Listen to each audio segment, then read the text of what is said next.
Welcome to a Couple More Minutes podcast, where two veterans of the animation and video game industry talk about exactly that, animation and video games. I'm Jeff Gabor. I'm a veteran of the animation video game industry. I guess, yeah. I'm in AAA games now, but was in film for 20 years, and alongside me is... Pete Paquette. I've been all over the place. on both sides of the spectrum. All right, so here we are. Episode 2. This episode, we're going to be diving into the new Zelda game, Echoes of Wisdom, and we'll also be diving into a bit of UFO 50, which is a collection of a whole bunch of retro-inspired games. So we'll talk about that near the episode, but first, we got some games to play, some stuff to talk about. Let's get out of the way first. Stump Pete, right? That's right. So Stump Pete, we played an audio on the first episode, our last episode, and we had listeners see if they could guess it. And I'm happy to say that we have winners. So it's the beginning of the episode too. You can reach us and play along with us by emailing us at acouplemoreminutes@gmail.com, or you can try to stay up to date with our Instagram posts, which same name. So we got winners. We got Jason Taylor, Jason Wellborn, Tuan Win, and we'll go ahead and say an honorable mention to Joshua James Shaw, who guessed Bust-A-Move 4. Not exactly right, but it's the right franchise. And maybe there is a hidden track that's the exact original track, but I couldn't find it. I couldn't dig it up. So it's funny. Me and Josh, like, there was a bunch of us back in when we were interning at LucasArts years ago. And we all rented an apartment, and I bought Bust-A-Move 4, and we played the shit out of that game. It was so much fun. Highly recommend it. Maybe I should say the answer. The answer was Bubble Bobble. I played Bubble Bobble 1 and Bubble Bobble 2. That's about it. I didn't play anything after that. I did play Bubble Bobble, the first one. Never played 2. In fact, it wasn't until I started collecting years later that I realized there was a 2. Dude, I really like it. Yeah? Yeah. I prefer it over the first one. I think that's one of those hidden gems where people don't talk about it. It's really fun. Play it with my kids all the time. Yeah. All right, and so now we got this week's Stump Pete. You guys are going to go against the exact same audio as Pete. He's going to shout out the answer. I know he knows it, and we will bleep his answer. If he doesn't know it, I'm going to go ahead and right away tell you that he doesn't know it. All right, so here we go. Let me load up this Stump Pete number 2. Here we go.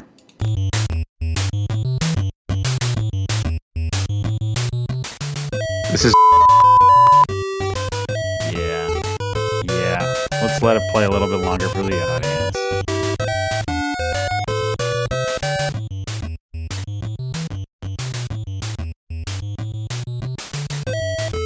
All right. Good job, Pete. That's 2 in a row. 2 in a row. That's some. I am gonna say that one took me a bit. Usually I could guess it right away. Yeah, you got it. You got it.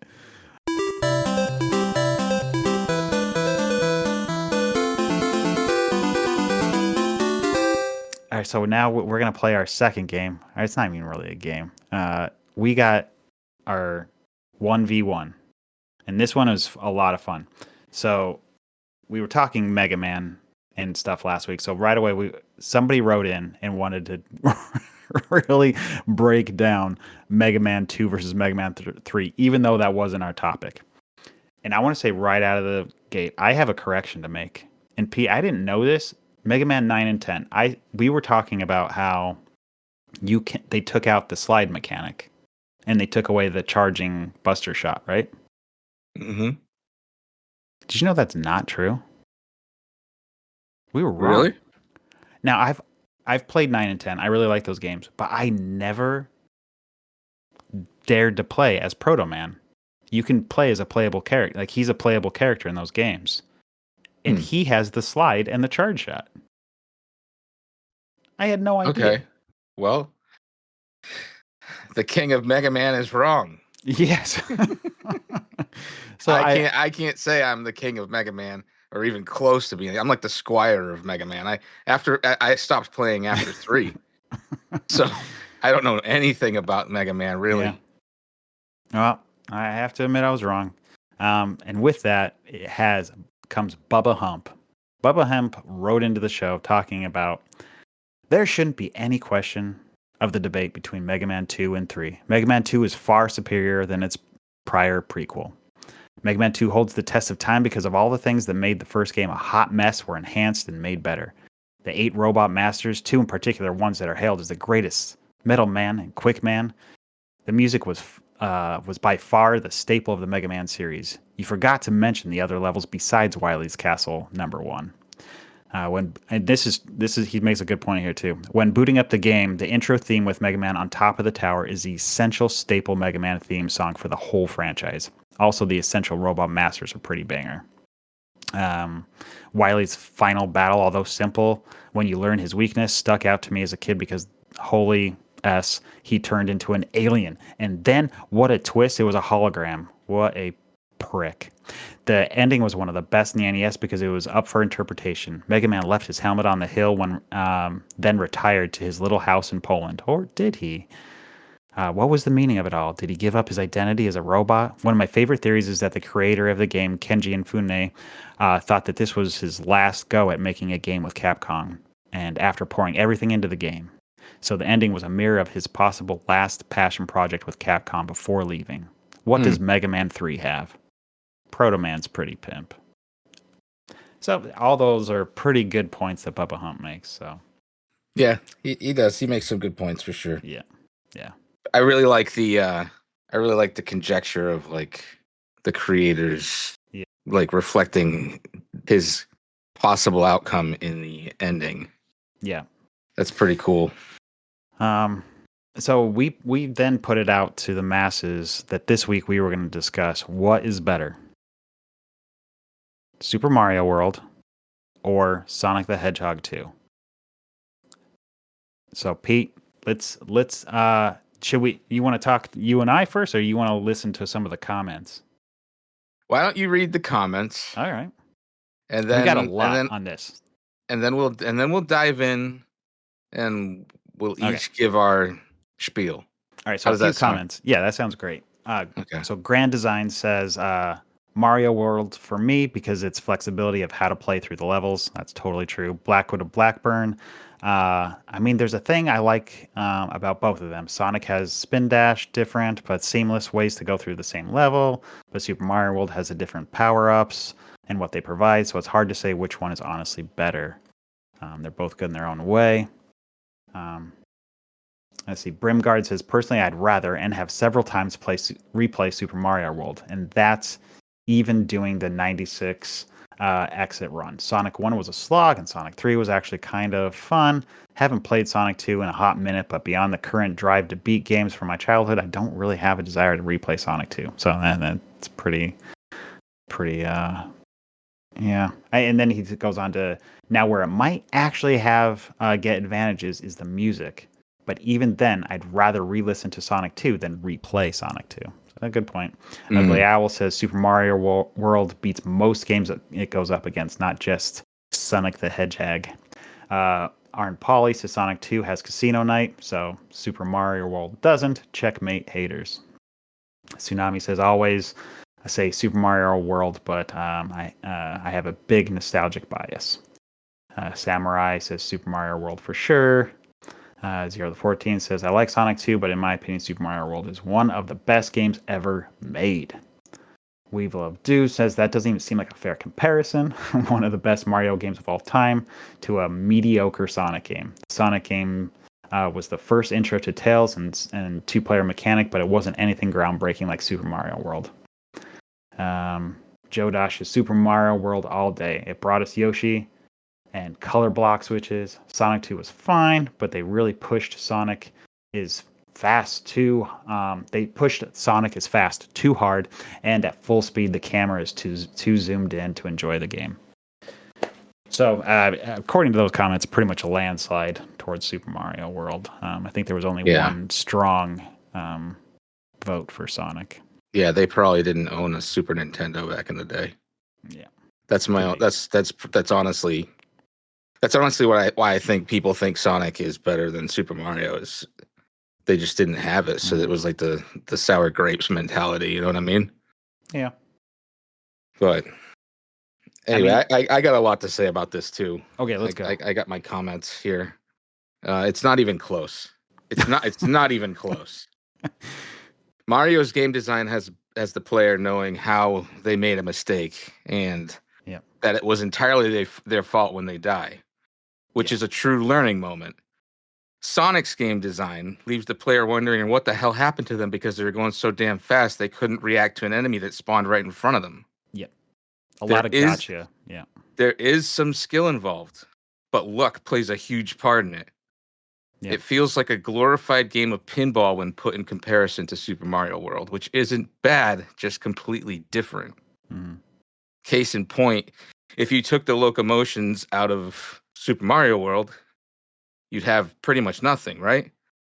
But if you took the locomotions out of Sonic 2, you'd have Sonic Spinball, thank you very much. Right. You know? Yeah, no, that's true.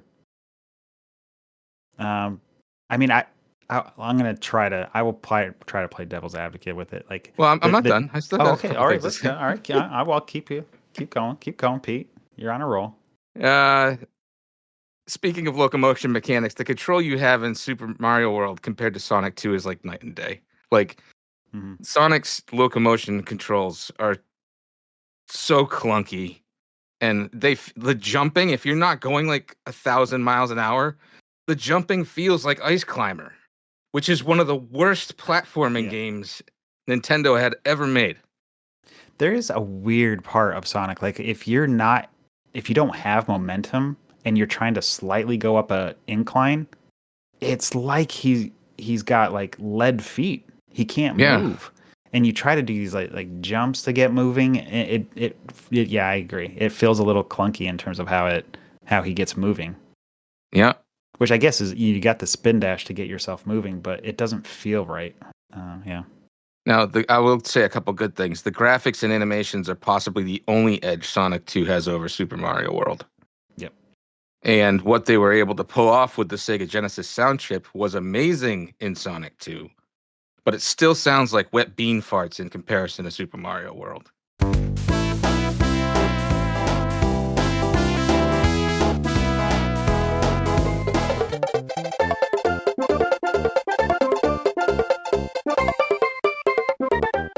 Really? Yeah. I love the music of Sonic 2. I hate the Sega Genesis sound chip. I know. I would say I loved it as a kid, but it just sounds like a metal clunking thing falling down the stairs. Like it sounds techno remixy, hollow sounding. It doesn't have any like depth to it.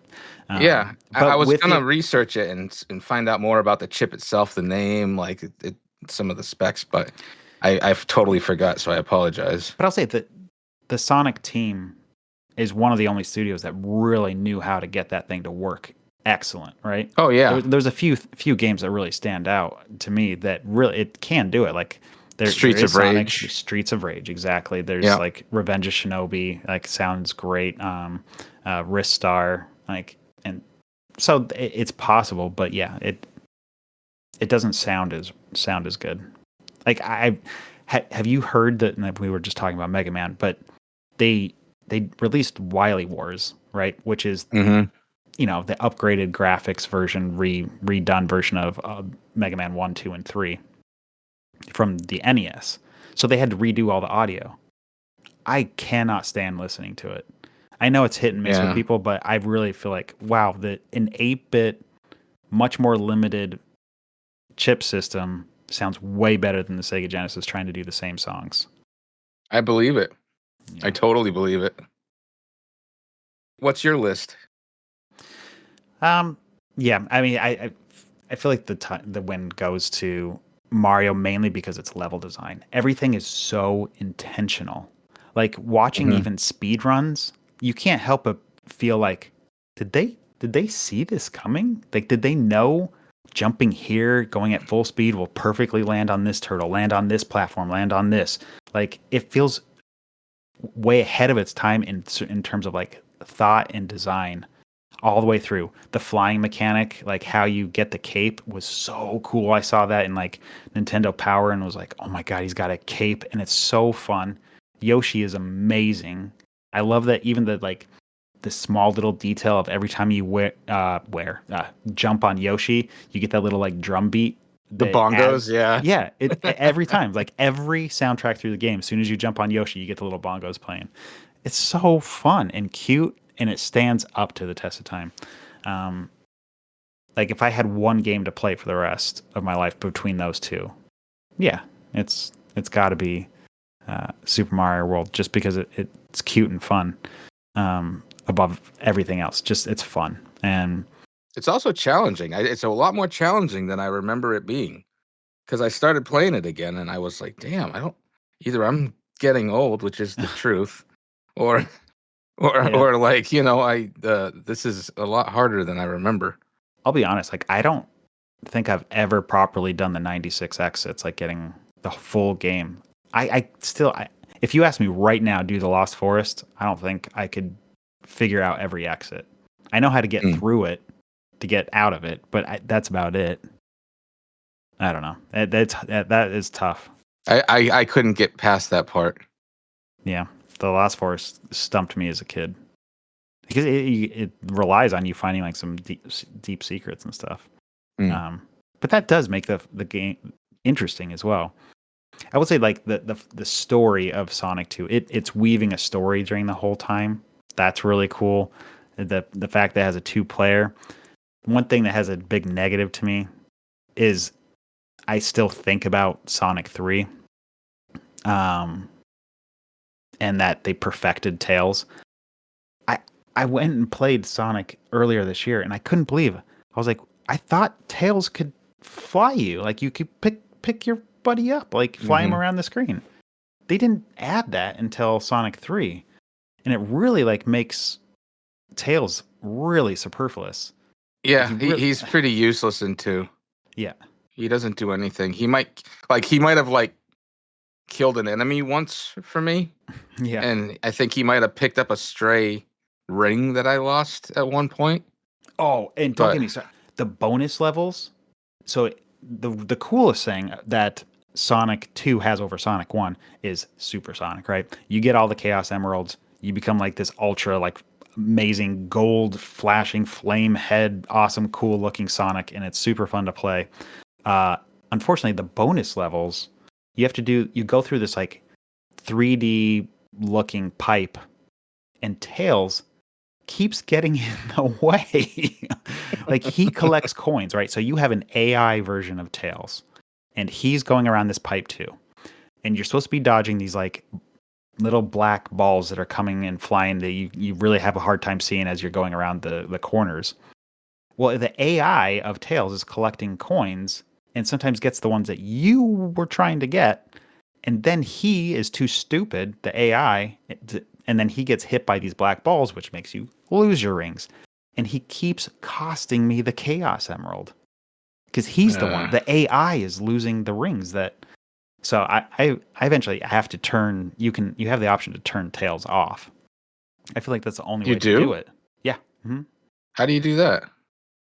It's in one of the selection. It's like 1-player mode, or there's 1-player mode, 2-player mode with Tails, something like that. Oh, really? Yeah, I know for sure how to do it in 3 because you go to the like little like save menu and you can choose between, you got Sonic or Tails, or just Knuckles.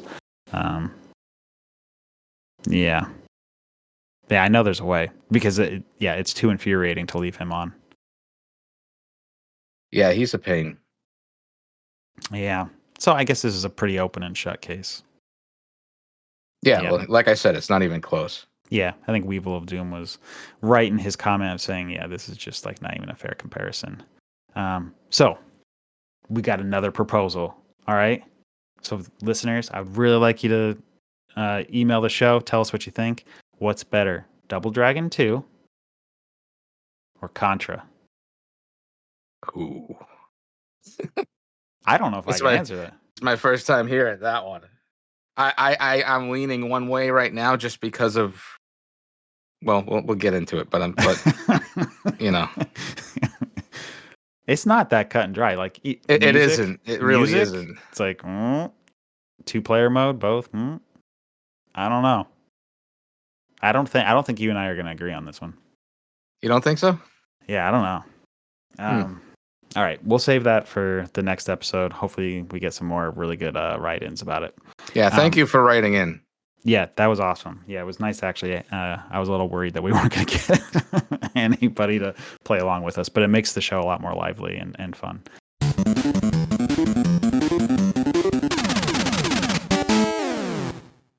All right, so Pete, you've been doing your Extra Life campaign, right? Yep. And you always do something fun every year to like make sure you're staying current. You're like doing posts every day, making sure people know to donate, and you always do some sort of fun interactive thing or just something that gets you posting all the time. And this year you were choosing like your top selection of retro video game music, right, and posting a soundtrack every day. My top 50 songs from the NES, and that failed miserably when it got down to the last like 15. Yeah, and why is that? Because I got copyright strikes. And I don't know. I feel like this shit should be public domain by now. But yeah, I know. Yes, I know public domain is 100 years, but I'm just making it. Right, and you're just posting a single song. You're not a DJ. You're not playing a radio station. You're also not trying to monetize it. Yeah. It seems crazy. If anything, I'm trying to do something good with it. Yeah, that's a good point too. You know? But yeah, I feel like some of the robots out there just sort of like pick up that it's a song and it's like, this might be, some pop song, and it just like tags you no matter what it is. It seems crazy. The second one that got me was The Moon, by DuckTales. Oh. From DuckTales. Okay. Do you know why that one is? I can tell you why that gets copyrights. Well, probably because of Disney, right? Because they had that song in the show. That's right. So in the new DuckTales, they, as an homage to the original video game, the new DuckTales from I think this is now going on, it's probably longer than it feels. It's probably 6 or 7 years ago now. They had an episode where the mom of Huey, Dewey, and Louie sings their lullaby, and it's the tune of the Moon music from the NES game, and it was so cool. I got like chills when she started singing it. Yep, it was so cool. But yeah, so now gets a copyright strike from everybody because of the TV show that's referencing the video game, and you're playing the video game music. Mm-hmm. God, it sucks.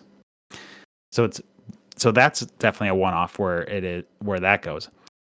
I know now streamers that are getting copyright strikes all the time when they play Zelda 2. Really? I did a little research. I'm like, what is that? Why is that? Okay. I want you guys to take a listen to a little bit of what I found, because this is crazy. All right, so Zelda 2, the palace theme, or dungeons, however you want to call them. They're called palaces in Zelda 2. See if you recognize this nice tune. Mm-hmm. Okay. Now, Pete, get ready to get your mind blown. Okay? This is why people are getting copyright strikes. See if you can recognize the song. You're kidding me. This is it. You're fucking kidding me.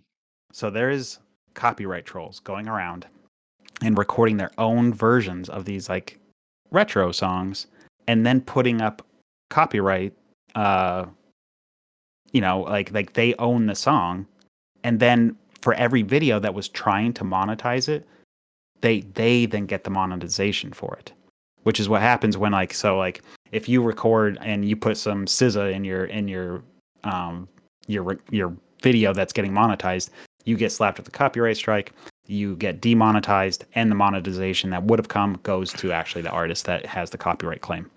So this guy named Mikael Bengtsson from Sweden made this really odd version of the Palace theme It's so hard to even say what the title is. Like it's Visca Vestal Dasamiadai, which stands It's a good basically. try. Yeah, I tried. In English, it says, "We'll party and dance with you." My God. How the fuck is that even legal? I get it. Like people are streaming and everything like that. People are streaming it all the time without permission. Yep. And fine. But like, how could some schmuck from Sweden fucking say this is mine? It's like the equivalent of AI art. It's like I'm gonna type something in. Hey, the art that the program spits out is mine. It's bullshit. Oh man, you're gonna have that bleep button going like crazy to get the G rating on this. I know. It is infuriating though, because then what people have done is this isn't new. This one dude that's getting all the copyright strikes from Zelda 2. So you go to YouTube and you say this patent troll is like doesn't have the rights to this. I need to get the rights to my video to get the copyright strike taken off. YouTube does look into it. They remove often the copyright strike from your video. This is after weeks to months, but they do not correctly reassign or take away the copyright of that person. So now you upload a new playthrough. You got a PB on your latest speed run. Another copyright strike. Because they're not updating it. They're not taking the time to look at this dude who clearly does not own that. He does not own that. This is YouTube specifically? This is YouTube, yeah. Which sucks because we use YouTube. That's where we get most of our viewers. Or listeners, rather. It really does take a certain amount of seconds, I think, for the thing to recognize. So hopefully we can get away with just enough that you guys can tell. But wow. I could not believe it when I looked into that. I thought it was just like, oh, I guess it's Nintendo, right? It's just Nintendo. Like Nintendo is known to like. That's what I thought when you first told me. Yeah, and this is not new. Like there's tons of people doing this because it's free money. Like they do these like versions that are like, come on, that is like a horrible Casio piano. It just does not. What do I care? It sounds awful. But then what they do is it's like a genius move if you really think about it. All these like retro gamers trying to monetize their money, you get the copyright version. You're hiding away in Europe or whatever, and then boom, you start getting a little trickle of dollar here, dollar there, dollar here, like crazy. That's unbelievable. Yeah. So because people like that, you can't post a little video to try to encourage people to donate to sick kids for children's hospitals. Awesome. Yep. May he live forever. Mikhail Bankson. Oh my God. All right. That's about all I have to say about the copyright strike stuff. I don't know if you have anything else to add. Not about that. It just really brings my piss to a boil. Yeah, that stinks. All right, so we'll play a little music, and when we come back, we're gonna talk about Echoes of Wisdom and UFO 50. All right.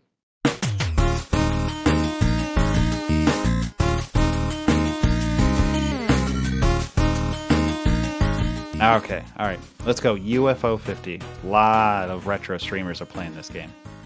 Yeah, and rightfully so. I mean, it's I've been following it for a long time, and I was super excited when it came out. On its surface, it seemed awesome. There was like 50 retro games that were created, and I'll say that in quotations, throughout the years of 1982 to 1992. And depending upon when the game was fictionally released, it would have similar limitations in its gameplay to reflect the times. I didn't realize that. So they would actually pick like a year? Yep. That's kind of cool. That's how it was done. And then you can sort it based on like, you can tag your favorites and everything like that. Which was kind of a cool feature too.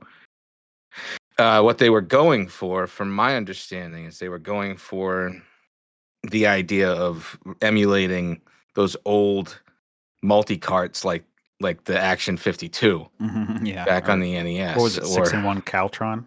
Yeah, the Something like 6-in-1 that, yeah. Caltron, or there was another one too, but I can't remember the name of it right now. Yeah. But then I played it, and out of the 50 games, I played every single game Mm-hmm. for a little bit at least, just to like get an idea of how to play it. I played each one at least twice, I'd say. I favorited less than half of them, Mm. and I based my favoriting on whether or not I felt they were worth revisiting. Right. Not whether you were really enjoying them, but just whether it is like this is like the other ones are like a hard pass. Don't play again. Right, right. And there's a reason for that. The games are nostalgic, but they're not at the same time. It's the best way I could put it. They Okay. are. It's. They definitely felt more indie than nostalgic to me. Mm-hmm. Meaning, and I'll get into. Here's a little write up I did. I'll Sure. read it here. Yeah. There are very few staples offered. For instance, character-based platforming, run and guns, shoot 'em ups, beat 'em ups, arcade games, etc. And a lot of what feels like experimental games, not only in gameplay but in control mapping as well. Both of which would have never existed back then. Mm. For instance, there shouldn't be a tower defense game in this library because it did not exist in 1980X. But somehow there is. And there's a game called Mooncat that gets very experimental in its control scheme, where you press any direction on the D-pad to move left, and to move right, you press any of the buttons. To jump, you hit both of them. Really awkward. Yeah. Really awkward. Yeah. And that would have never existed back then. Back then, it was like, hey, you know what? You have your cardinal directions, and you have a punch and a kick button. There you go. Have fun. Yeah. That was how it was. Yep. That was how it was. And then maybe when the Genesis came out, I was like, oh, here's a third button, and the Super Nintendo, here's a fourth button, because they're talking about going into 1992. Yeah. Yep. You know, but that's just an example of like a lot of the experimental crap that is in this. But is it like that they sold you this idea that it was going to really be like a whole collection of like this is Donkey Kong or this is whatever, and then it kind of like feels like false advertisement? It kind of does, because they said it felt like they said it would feel like a multi-cart, and what I failed to mention was they said it feels like you're going to your friend's house and finding an old stash of games, and you're playing an old stash of games. Yeah, right? Yeah. I see how that doesn't feel. It feels a little deceiving because like if that's really the catchphrase, the catch line, the theme, like this is their like golden compass, whatever is that? Whatever I'm trying to say. This is their cardinal direction that they want to go, and it somehow it deviates from that by having like a tower defense game or things that just don't feel genuine to the moment or the time. Then sort of that theme of saying this is a cart you found that just somehow you didn't realize. Then yeah, it doesn't feel quite accurate. Now, I will say that it does offer an awful lot of gameplay for the price, and it has great visuals and chiptunes, but it misses the mark for me because I was expecting more of a throwback than an experimental game jam with a retro theme. That is a good description, yeah. A game jam, a series of game jams, yeah. And how I felt after playing all of them and looking at my favorites list afterwards was that, remember watching Stranger Things and like you're like, wow, Stranger Things, that's like the first time you watch it, it's like, that's pretty cool. But there's something not right. Yeah. And the reason is it was created by somebody who understood the 80s but didn't live it. This has the same exact problem. You are echoing almost we could go back to our old podcast just a few more minutes. I feel like that I said that exact thing. Is that, but it grew on me. But yeah, it did. I was like, wait, this is sort of well, I'm not going to repeat what you just said, but it's exactly right. It just feels like, oh, you weren't there. This is like a caricatured version of what like you get when you Google the 80s. And that's exactly how this feels. It's exactly how it feels. All right. Well, I'm gonna take you off course a little bit. What if they just didn't market the game like that? What if it was just simply these are a bunch of retro inspired games? That would have been way better. In my opinion, are those games fun? Well, still only less than half of them are fun for me. Okay, yeah. I stand by that. Yeah. Most of the games I did not like. All right. Now I got another question. All right. Oh, we should have pointed this out. Pete didn't play Zelda. I didn't play UFO 50. So Yeah. That's why I get to ask a bunch of questions. Action 52. Their whole thing was you get 52 games, so we're going to charge you $200. So it was like $3 a game or whatever it was. Mm-hmm. What does this game cost? UFO 50. It's in the 30 range, I think. $25 to $30 range for it. Okay. Well, at least it's pennies, right? It's pennies for each game. Yeah. I don't know if that makes you feel any better, but no, it's fine. It's certainly, at least it's not $200 that people got ripped off for Action 52. Yeah. And to be fair, there are some games on there I am gonna revisit, on my favorites list. Do you have the names?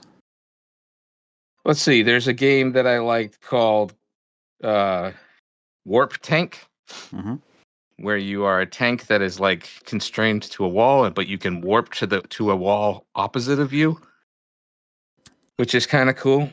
Blaster and you have to kind of, but it's puzzly. Okay.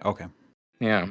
The Mortal, which is an interesting game. It's more experimental than anything else, I'd say, on my list. There is Grimstone, which is a Western RPG, which I'm definitely revisiting. Oh, cool. Yeah. It feels a lot like as if you were playing like Ultima or Dragon Warrior as I was gonna say, Clint Eastwood. It sounds like it could be Dragon Warrior. Yeah. Cool. And then there's Minion Max, which is this really interesting like powers of 10 sort of thing where you're shrinking. You shrink down to like different sizes to collect different items within a room, all within one room. Interesting. Which was interesting, but it's like one of the only character platformers on the whole library. Those are the ones that I would recommend off the top of my head. Oh, Vanger, I think it's called Vanger. It's a Metroid clone, but it plays a lot like Metal Storm as well. Oh yeah. So that one's pretty cool. But this is my point exactly. Out of 50 games, this is the only Metroid clone. Yeah. You know what I mean? I mean, like you kind of like want. It's like, oh, where's my Mega Man? Where's my Donkey Kong? Where's my Bubble Bobble? Where's my Mario? There is no Super Mario equivalent in this game. In this library, you know. Mm-hmm. Anyway, put the Steam Deck away. All right. Do you recommend it? With caution, like if you can go into it knowing these things, I think you're gonna have a fantastic time. See, like my thing with it is like I kind of get the gist of what the games are. Nothing's telling a story really, right? Like there's no. I mean, maybe that RPG, Grimstone. Yeah. So maybe that, but like if I'm playing like new games, I feel like I go in for the story now. Mm-hmm. And then if I want like a retro game, I play the retro game. Mm-hmm. Like this last week, I don't know why it's back. It just got under my skin again. I'm like back with Donkey Kong. Oh yeah, just playing game. Yeah, you're just playing for score, or Yep. That's cool. It's fun, man. It is. It's classic, and it's hard, but it's like so rewarding. It's like, man, if you get into six figures with Donkey Kong, it's like, oh, that feels good. You know, they took the cement factory out of the NES port, right? Yeah. There is a hack out there where it puts it back in. Where they put it back in, yeah.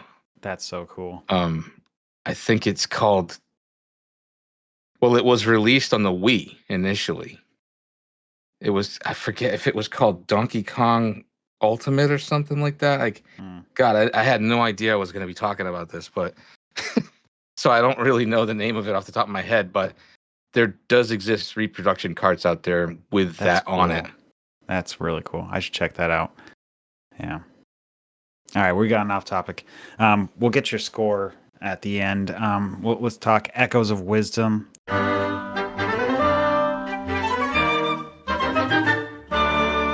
So this was my task to play. Played through the whole thing.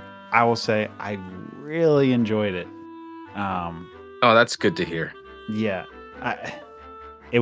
it's great playing as just Zelda. First off, you don't play as Link in this game. The whole idea is there's this evil being called Null, and it seeks to take over the universe back to the place before there was light, before there was life. And so it just wants to go back to this vast like nothingness again. So it's like creating all these rifts around this world, and it's sucking people in, buildings in, and you're trying to like fix the rifts with the help of your with a little like friend. I'm totally blanking the little guy's name. He's really cute. So it has a gimmick. The like gimmick of this game is you have this like wand, and you create echoes of everything. Any enemy, and when I first like heard of the game, I was like, oh, I'm sure there's gonna be like limitations. It is almost any prop, any enemy.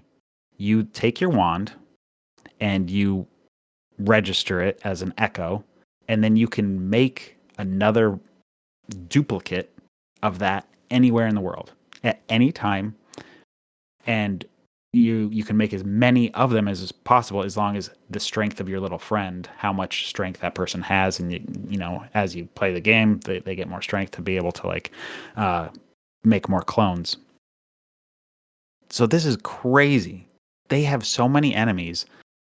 It's like it gets to be like overwhelming how big your library is, because you can then like imagine like all the enemies of like a modern Mario game, right? And you have to go through this entire Pokedex basically of clones, and it's not just like the enemies. Then you got like beds or statues or like pots and, So and crates. are all these things like specific to unlocking certain puzzles, or do you end up with a So lot of useless items? that is a major negative. So you're I'm gonna just call it a Pokedex is what it feels like, because you're collecting all these things. You end up with an overwhelming amount of stuff, and it takes forever to scroll through it. And it does have sorting options like most used or by type and most recent and that kind of thing. So you can kind of sort it, but it's still overwhelming how much. And the coolest part of the game is a puzzle game. Like room after room after room, you understand you have to get somewhere or do something, hit a switch. You have to do something. And it's like, all right, well, this is what I have available to me. These are the clones I've made. So I feel like if I am in this room, I have somehow earned enough clones to be able to solve this puzzle. And the game is wild in that like it's unhinged on all the different like options it gives you. And so you can solve any one of these puzzles a million different ways, which is both cool and like also a little like there was so many times where I was like, did I solve that the right way? I mean, I got past it, but I don't know. Did I Yeah, do doesn't that that right? end up being a situation where you're like, "Holy crap, I just solved it"? Like, It you know, like, some of them are where you feel really smart. You're like, oh man, I put two and two together, and somehow like it's a lot. It feels a lot more than two and two, and you were able to like come up with a cool, creative solution. I'm not going to give away any spoilers to the game since it's so new. But there was a couple points like there's it's typical Zelda. So it's like you have your Gorons and you have your the whatever the water people are called. Oh my god, I don't sound like I know anything about Zelda. But anyways, you have all the typical like locations, and so you go into this like fire area, and there's like these steam things that are like and if you step in them, you like float up into the air a little bit. I could not figure out what I was supposed to do it, and I didn't want to do a walkthrough or anything. I got through the whole game, but I feel like I cheated because I was like, it's clearly asking me to do something with these like floating like uh, exhaust pipes. Mm-hmm. Never did figure it out. I just like that you're given so many tools that you can basically cheese the entirety of the game. Mm-hmm. Very, very, very quickly early in the game, you can make platforms and then get completely out of bounds. It's not like they didn't know you could get there, but it's like, the usual restrictions of a Zelda game is like, there's the wall, I can't go past that. Here's a cliff, can't go past that. This tree blocks this thing. It's like, nope, not in this game. Crate, bed, crate, bed, crate, bed, crate, bed. Climb up. Now you're out of bounds and you're walking around, and now you're places you should not be. You haven't earned to be this part. You're nowhere near where the typical linear storyline is going to take you. So it gets a little weird because you get out of order of what you're supposed to do, and the game does not actually allow you to. You went to a certain really far place, and you didn't trigger one character interaction that allows you to get to another place. So it's funny that they made this game it's so possible to be not linear, but then they put the restriction to still be linear. So that's a major negative in terms of like, I feel like an oversight to the gameplay, because it's like, wait, you're clearly encouraging me to break your game, but then you don't allow me to do it. So that felt really weird. That's strange. It was weird. It's like, because they definitely play tested it. They knew people were going to do that. It's like, just with a little bit of creativity with how you can use all these crazy amount of echoes. And some of the echoes do stuff that's like a water block. So you can create, what would be originally in the game a 16 by 16 tile of water, and it goes vertically up. I should say this game's a top-down typical Zelda game. But top-down where you actually get the mechanic of jumping for the first time. Maybe there's another Zelda game that you can jump. I don't know it. But anyways, it's a top-down game you can jump. But then you get these objects that make you be able to jump higher and higher. Or the water object that I was explaining, you can make multiple of them. And every time you touch the same object, it puts another water block on top. So you start making a stack of water. Now you can go into the water and you can swim all the way to the top of your water block. It breaks the game. Now you're at the top. Then you can make a tile that's that once you send it in a direction, you jump on top and it just like, you just ride it like a carpet. It's crazy the stuff that they allow you to get away with. When you say breaks the game, do you mean like it? It just makes it unlinear, not unplayable, or like, oops, I'm literally out of bounds and can't get back in, and not break the game, but it just makes it like I am not where I'm supposed to be right now, or the game should have had, like, the game wanted me to go fight those enemies. Nope, you don't have to fight anything if you don't want to.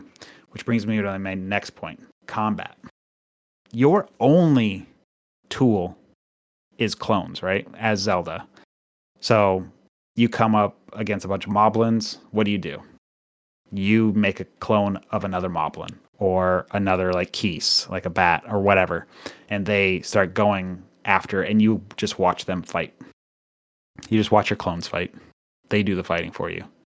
So the combat 99% of the time amounts to you making a bunch of clones and then you wait. Super boring. It's not that. That sounds almost like what was that? Remember they mashed they mashed Zelda together with like Dynasty Warriors back in a couple years ago. Is that Hyrule Warriors? Yeah, Hyrule Warriors, and like you have to like control a bunch of guys that you can fight by yourself if you want, but they fight for you. Yeah, Yeah, it's not very like fun, the combat. So then they're like, okay, like I feel like the game, like they probably play tested it, got that note, and so then they added this sword fighter form. So basically what it is like you get to tether yourself to these rifts. You like go it like the equivalent would be like you get to flip into the upside down a little bit. And essentially what it is you take on you have gained at some point some weapons of Link. And so essentially you turn into Link. That's really what it is. So for a limited amount of time, you have this like meter or a bar, and you get to be Link for a little bit. So you got a sword again, you got some bombs. It's really cool, it's fun. And then so you get to experience the game as Link for a bit. And you realize that's actually fun. Like, that's cool, but then they put the time limit on it, and then not to mention you feel like all the bosses require sword fighter form. At least that's what I always I'm saying that was my impression. I was like, oh well, you got to save sword fighter form.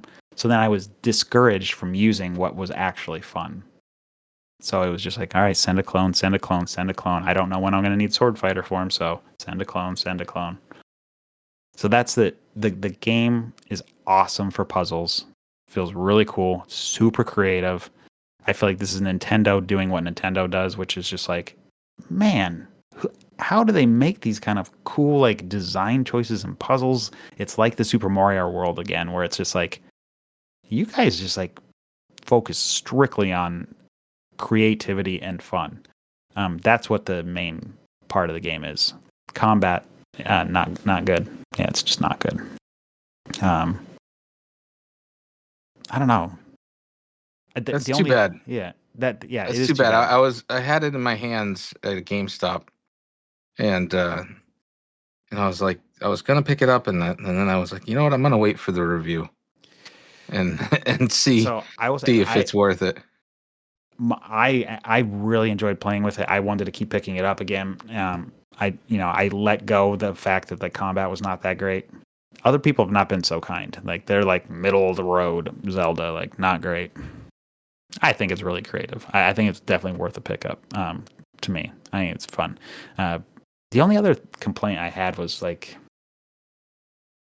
I have a personal pet peeve of cutscenes. God, I hate cutscenes. Really hate them. When they drag on for so long and you're just like tapping the button, like, or you like, I don't want to skip it because I feel like it's probably got story stuff that I need.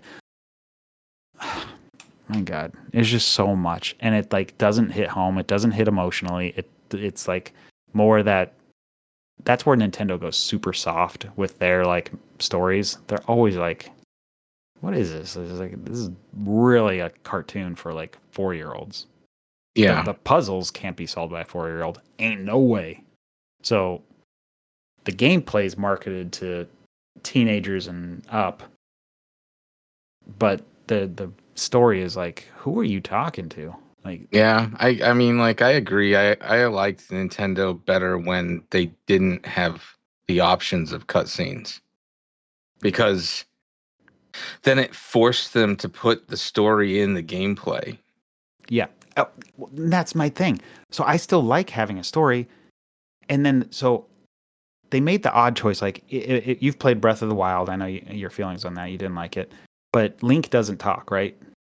Link doesn't talk. That's your main character, your protagonist. He just doesn't talk. Zelda talks plenty in Breath of the Wild. She's got a whole voice, super annoying. At least in my opinion. Sounds weird. She's fine. It's fine. I don't want to be too mean, but it wasn't to my taste. But then in this game, they chose, nope, she doesn't talk again. She's your main protagonist, so she doesn't talk. And so you spend all this crazy long cutscenes with the other people doing their like little like talking and type of stuff, or they at least have dialogue boxes and you're listening to them talk and have plenty to say. But anytime Zelda has to talk, she just like wiggles her hands. And you get the understanding that she conveyed a message. It's like, oh, I can imagine what she probably said there was something about how the riffs are blah, blah, blah, blah, blah. It's like, well, if you went that far with Zelda, why didn't you just do the whole game visually? Like, who needs the dialogue? Yeah. And 9 times out of 10, the characters are just re-saying what you just watched happen. It's like, okay, I don't know if you needed that. So that part sucks. I did not like the story cutscenes and stuff like that. That was really annoying. It's interesting that you bring that up because one of the games that I have been playing since yesterday, in fact, it's very new. It just came out. Was the Halloween Retro Realms Halloween 16-bit game Ooh, yeah. for all the systems, and it plays. There's a little bit of a ramp up, but once you get used to the platforming and everything, it is so much fun to play. And the biggest downfall that I would say right now is that if you get to a boss and you die, what do you want to do? No, they don't make you rewatch a cutscene, do they? They make you rewatch every cutscene, Oh, I hate that. which completely like, and they do this little like flash thing that like there's like Mike Myers's mask in the middle of the screen, and it comes closer and closer and closer, and then it like explodes or something, and then it shows like a close up of the boss. Mm-hmm. They make you sit through that too, and I can't, like, in this day and age with so many people with ADHD, how the hell did that get through? I don't understand. I know. I genuinely don't understand why they were like, oh shit, I died. And unless whoever tested it was so good at the game that they beat the boss each time, like each boss consecutively, and never had that happen to them. I don't get it. I don't get it. I feel like it's some sort of coding thing. It's like you went so far with like setting up your scene and making sure the character is where they need to be, like the place where they need to be, like that somehow sometimes it gets away from you where it's like, I kind of need that cutscene to like be a technical wipe into the scene to make sure everything's reset to see the exact way I need it to. So I can't have it skip or something. I don't know. I know, but it should be like it should be at the forefront of it's your 2024. design. Yeah. It's 2024. We should have the option to, like, once you die, like Infernax does that. Oh, once yeah. Once you die at a boss, you start right in the same room as him again. Yeah, and you don't have to rewatch the character's introduction. It already knows. You already watched that. You don't need to do that. We're going to jump straight into it. That's what I mean. Like, that's what I was hoping for, but like I would say the game is totally worth playing, but that is like a huge pet peeve of mine. Oh my god! And just to like toot my own horn, so I was working on the retro game Pete's Nightmare, like inspired by your puppet and the old Treehouse stuff we used to do, and I had a boss fight right where you fight a giant cabbage. That was on the forefront of my design. I was like, there's a whole cutscene where you're talking to Nick about the Treehouse Studios and should it be shut down or not. And then he delivers a line of dialogue saying, "If you love those damn cabbage movies so much, then I'll give you your whatever your dream come true," whatever he says. But like, I wanted to make sure that cutscene was absolutely skipped when you died. Like, there was no way I was gonna make you sit through that again. So was that a feature at that point? I mean, I went into it knowing I didn't want that to happen, so like that was part of the design. But yeah, I mean, it takes some effort for sure. Because it would be a lot easier to like have the character just respawn, and then they would end up hitting the same like triggers, right? They would hit the same like room trigger that says, "Go to this, play this cutscene, this rolls in, then this happens, and everything's a choreographed like thing." Well, now that you don't just simply reset the room to hit all the triggers. Now you have to like say, okay, you've been here before. Those triggers aren't there anymore. They're not going to recreate themselves. You're going to be here. Yeah, so it is a design choice. You have to think of it. Yeah. It's just unfortunate because it's like I've gotten to the point to where I'm like I think I'm on like the second boss in the fifth or sixth level, and I'm tired of having to like skip through the dialogue. You know what I mean? Like they at least give you the option to like skip the dialogue. You know what I mean? But you still have to sit there and spam the button to get through everything. Yep. But I'm at the point now. I'm like, I don't want to do this anymore. Like, you guys kind of killed this experience for me, and I was having a great time. You know? Well, if you would just beat everything on your first try, it wouldn't be a problem. I know, right? Jeez, what's wrong with me?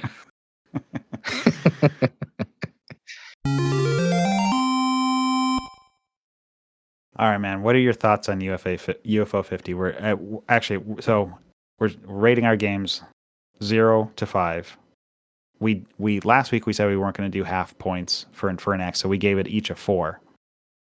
Given now that you want to do half points, right? Yeah. I do want to do half points. So half points, we're going to retroactively say Infernax is a 4.5. Yep. Right, absolutely. Good. Because half point, that I realize that there's a big difference between a 3 and a 2 and a 3 and a 4. You know what I mean? And with this game, UFO 50, is it a collection of retro-inspired games? Absolutely. Is it an authentic experience? Absolutely not. 2.5 stars. The lowest rated game of a couple more minutes podcast history. Yep. Oof, the lowest one so far. Echoes of Wisdom, I'm going to give a 4. I think it's a great game. I think it's very smart. So smart. That's the best, I think, description of the game. Just very smart. I had a really good time playing it. I will say if you're looking for a Zelda experience, just so I feel like enough people don't play really cool indie games.